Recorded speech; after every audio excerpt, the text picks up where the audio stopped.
ప్రియ దేవుని బిడ్డలారా, బైబిల్ చదవటం వినటం వల్ల మనలో విశ్వాసం పెరుగుతుంది. మన మార్గానికి త్రోవ చూపుతుంది. సమస్త జనులను శిష్యులనుగా చేయడి మత్తయి 28:19 వచనంలో దేవుని వాక్యం తెలియచేస్తోంది. తెలుగు బైబిల్స్ను ఆర్ఆర్కే మూర్తి గారు రీసెర్చ్ చేసి విశ్లేషణ చేసిన బైబిల్లోని ప్రతి అధ్యాయాలను వచనాలను వరుస క్రమంలో అనగా ఆదికాండం నుండి ప్రకటనా గ్రంథం వరకు ఇవ్వబడుతుంది. ప్రతి ఒక్కరూ ఆధ్యాత్మికంగా విశ్వాసంలో బలపడి మీ జీవితంలో ఎదుర్కొంటున్న సమస్యల నుండి విడుదల పొందండి. ప్రతి ఒక్కరూ మీ దీవెన టీవీని సబ్స్క్రైబ్ చేసి ఈ వాక్యాన్ని లైక్ చేసి మీ మిత్రులకు బంధువులకు షేర్ చేయండి. దేవుని సువార్తను ప్రకటింపబడుటలో మీరు పాలిభాగస్తులు కండి. ప్రియ శ్రోతలు, ఈరోజు మన వాక్య పాఠం నహూము గ్రంథం 1వ అధ్యాయం 6 నుండి 11వ వచనం వరకు. జాగ్రత్తగా వినండి. ఆయన ఉగ్రతను సహింపగలవాడెవడు? ఆయన కోపాగ్ని ఎదుట నిలువగలవాడెవడు? ఆయన కోపము అగ్నివలె పారుతుంది. ఆయన కొండలను కొట్టగా అవి బద్దలవుతాయి. యెహోవా ఉత్తముడు, శ్రమదినమందు ఆయన ఆశ్రయదుర్గము. తన యందు నమ్మిక ఉంచేవారిని ఆయన ఎరుగును. ప్రళయ జలము వలె ఆయన ఆ పురస్థానమును నిర్మూలం చేస్తాడు. తన శత్రువులు అంధకారములో దిగే వరకు ఆయన వారిని తరుముతాడు. యెహోవాను గూర్చి మీ దురాలోచన ఏమిటి? బాధ రెండోమారు రాకుండా ఆయన బొత్తిగా దానిని నివారణ చేస్తాడు. ముండ్ల కంపవలే శత్రువులు కూడినా, వారు ద్రాక్షరసము తాగి మత్తులైనా ఎండిపోయిన చెత్తవలే కాలిపోతారు. నేనివే, యెహోవా మీద దురాలోచన చేసి వ్యర్థమైన వాటిని బోధించిన వాడొకడు నీలో నుండి బయలుదేరి ఉన్నాడు. శ్రోతలు వింటున్నారా? మానవుడు ప్రకృతి శక్తులను ఎదిరించి నిలువగలను అనుకుంటున్నాడు. మానవునికి శత్రువు ఎవరు? సమాజమా? మతమా? ప్రకృతా? ఈ రోజున మానవునికి సమాజము, మతము, ప్రకృతి అన్నీ శత్రువు రూపాలే అనుకుని పోరాడుతున్నాడు. నేటి నాగరికత దేవుని కృపను కూడా ధిక్కరిస్తోంది. ప్రకృతి మానవునికి మంచి స్నేహితుడు కాగలదు, కాని నీ స్వశక్తితో నీవెంత పోరాడినా నీకు విజయం సిద్ధించదు. దేవుని కృపను విసర్జించిన నీనెవీయులను ఉద్దేశించి నహూము అంటున్నాడు, దేవుని ఉగ్రతను సహింపగలవాడెవడు? ఆయన కోపాగ్ని ఎదుట నిల్వగలవాడెవడు? దేవుణ్ణి ఎరుగని ప్రకృతి సంబంధి ఆయన తీర్పునకు తట్టుకోగలడా? దేవుని కృపను ఎరుగని మనిషి ఎవరైనా ఆయన పరిశుద్ధతాగ్ని ఎదుట ఒక్క క్షణమైనా నిలువగలడా? నీ స్వనీతి, నీ మంచితనము ఏమాత్రమూ నిన్ను తప్పించజాలవు. దేవుడు పాపమును ఏమాత్రమూ సహించజాలడు. పాపము గల వ్యక్తి ఎవరు పరలోకములో అడుగు పెట్టలేడు. నరకము ప్రత్యేకించి పాపుల కోసమే కేటాయించబడింది. యేసు నీకు రక్షకుడై ఉంటేనే కాని నీవు పరిశుద్ధ దేవుని ఎదుట ఒక్క క్షణం కూడా నిలువలేవు. క్రీస్తునందు మాత్రమే మనము దేవునికి ప్రియులము కాగలము. క్రీస్తునందు ఉంటేనే దేవుడు ఎవరినైనా అంగీకరించగలడు. నహూము స్పష్టంగా చెబుతున్నాడు, దేవుడు పాపానికి తీర్పు తీరుస్తాడు. పాపి ఎవ్వడూ దేవుని సన్నిధిలో నిలువలేడు. అష్షూరు ముట్టడించినా, శత్రువు బలం ఎంత గొప్పదైనా, యూదులారా, దేవుని యందు నిరీక్షణ ఉంచండి. మీ దేవుడు సర్వశక్తిమంతుడు. యెహోవా ఉత్తముడు. ఆయన మీకు ఆశ్రయదుర్గము. ఆయన యందు విశ్వసించిన వారికి ఆయన ఎంతో సన్నిహితుడు. కీర్తనలు 107, 1-2 వచనాలలో దావీదు మహారాజు గానం చేశాడు. యెహోవా దయాళుడు. ఆయనకు కృతజ్ఞతాస్తుతులు చెల్లించండి. ఆయన కృప నిత్యమూ ఉంటుంది. యెహోవా విమోచించిన వారు ఆ మాట పలుకుదురుగాక. విరోధుల చేతిలో నుండి ఆయన విమోచించిన వారు ఆ మాట పలుకుదురుగాక. దేవుడు నిన్ను నన్ను ప్రేమిస్తున్నాడు. మనము ఎవరిమైనా, మనమెక్కడ ఉన్నా ఆయన మన విమోచకుడు గనుక ఈ మాటే పలుకుతాము. దేవుడు దయాళుడు, ఆయన కృప నిరంతరము నిలిచి ఉంటుంది. ఆయన అందరినీ రక్షించగలడు, రక్షిస్తాడు. ఆయన దయాళుడు. శ్రమబాధితులకు ఆయనే ఆశ్రయం. ఆయన యందే మనకు క్షేమము, భద్రత.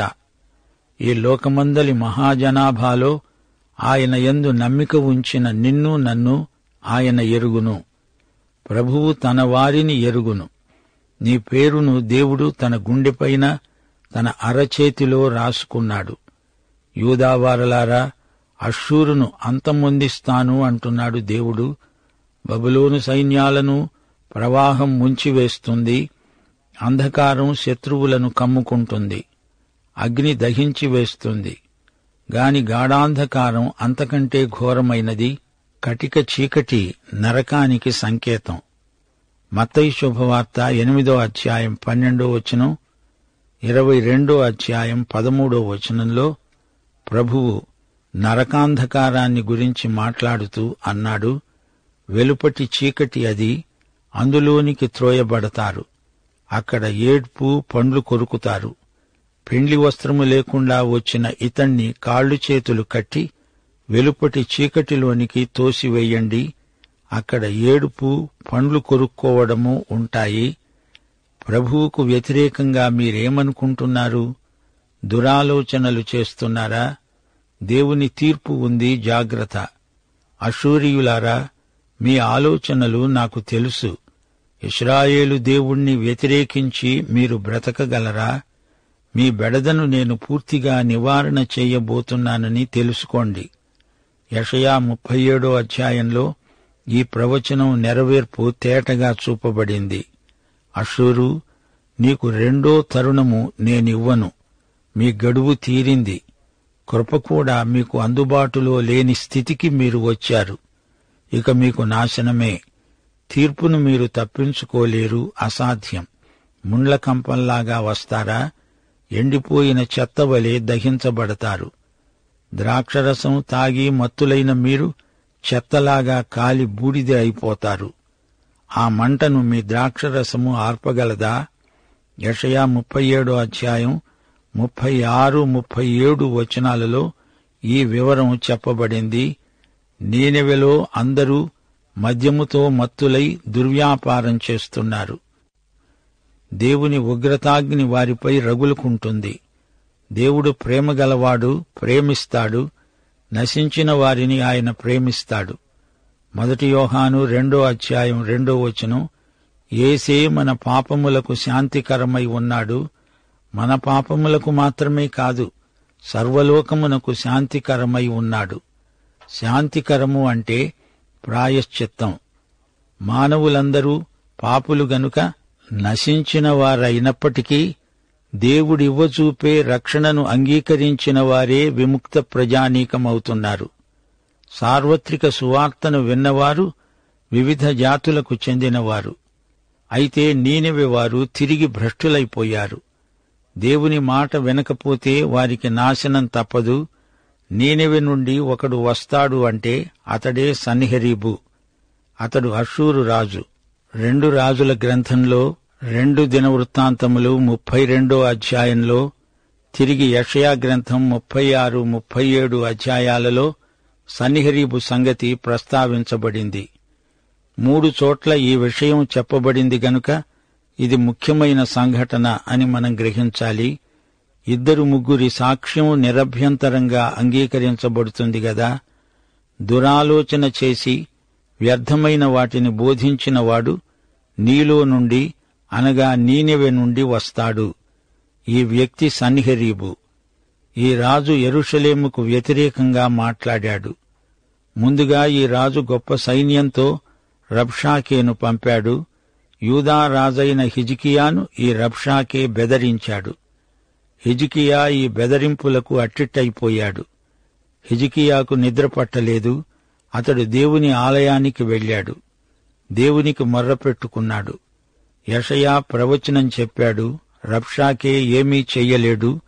అతడు యెరూషలేము మీద ఒక్క బాణం కూడా వేయజాలడు. ఇంతలో అష్షూరుకు ఈజిప్టుతో యుద్ధం వచ్చింది. సన్హెరీబు తన సైన్యంతో ఈజిప్టును ఎదుర్కోవలసి వచ్చింది. రబ్షాకే తిరిగి వెళ్లిపోయాడు. అష్షూరు సైన్యాన్ని దేవుడే ధ్వంసం చేశాడు. యూదా అష్షూరు అంటే ఎంతో భయపడింది.